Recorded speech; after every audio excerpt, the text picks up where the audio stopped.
Hey everyone. I don't normally get into politics or heavy current events on my YouTube channel, but with the recent shootings this week in Dallas at a government facility, there's a few things weighing heavily on my mind since we just moved here, and I thought I'd share in case it helps bring some peace to anyone else feeling a bit depressed and overwhelmed by current events. And especially to those like me who naturally lean a little bit more on the empathetic side, a little more inclined to feel everything, to go through the emotions in your head over and over. I know people have deep convictions and emotions run high everywhere, but here's the thing. I think we're going about it the wrong way. I know I have. We're literally being pitted against each other like gladiators in an arena. There's an intentional design to have us choose a side. It's red team or blue team. Us versus them, so it's always a battle, always controversy, always just black and white. And who's actually benefiting? Well, not us.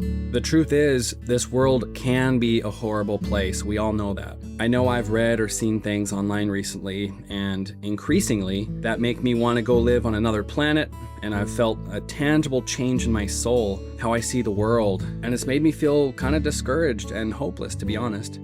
Then I realized, holy cow, this is not me. What am I doing? What's happening? And you could say that's just the world that we live in now, but I feel like that's just an excuse to not do anything. It's been proven over and over again how we do get to shape our own reality by our thoughts, words, and actions, and what we choose to engage in and focus on overall. In a weird way, I need to be a bit more selfish and focus on what I'm doing to help make the world a better place, how my wife and kid are doing emotionally, how are their spirits doing. I can't let these horrible things drag my character, my family, and my soul too low. I want to always feel hope. We weren't meant to be viewing and experiencing so much anger, divisiveness, cruelty, violence, and then thousands of strangers' reactions and opinions to everything. It's too much. And then it ripples out. Kids are growing up more anxious, angry, and confused than ever before. Communities feel divided, and suddenly the consequences seep into every corner of life. Strong families aren't just nice to have, they're a critical part of what holds society together. That's where we learn a lot about empathy, forgiveness, love, and how to weather the storms without turning on each other. So what if, instead of feeding into this cycle, we could choose something different? I'm not saying I'm not going to stay informed, but I don't ever want to get lost in the weeds to have it affect my hope so much. So I myself need to take a step back. And I don't mean from YouTube, let me explain. I'm determined to do a few simple things that I think will help maintain more hope in my life. Number one, I'm going to disconnect more.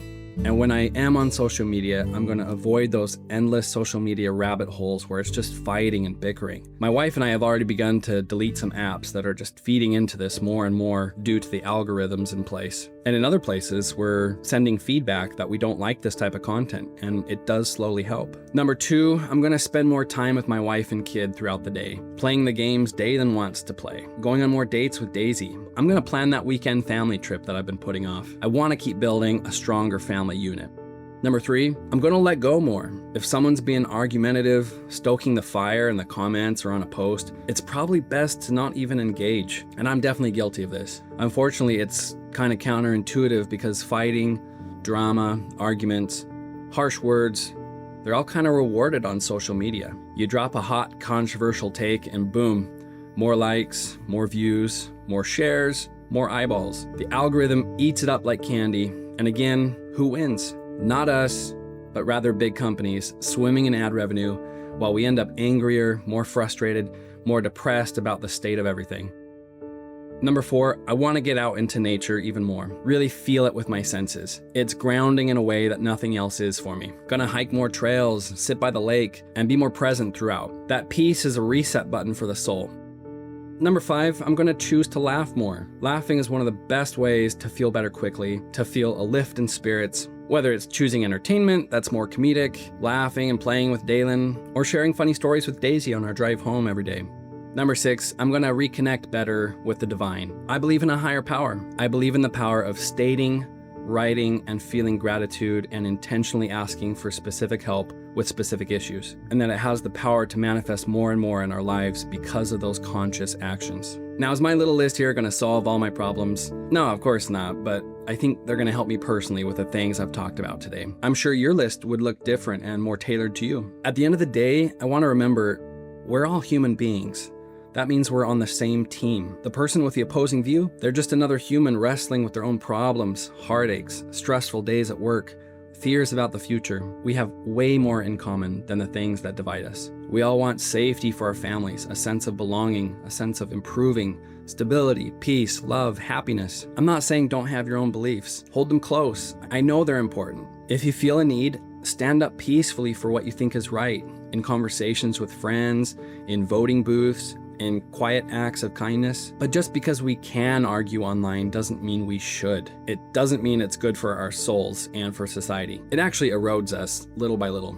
Let's honor the lives lost by building bridges and not walls, and by reducing our viewing of such content. I'm not gonna get to the end of my life and say, man, if I had only read and engaged in more online fighting when I had the chance. If any of this resonated with you and you feel like sharing, I'd love to hear below some of the ways you're choosing or plan to choose to increase your own hope. Thanks for being here. See you in the next one.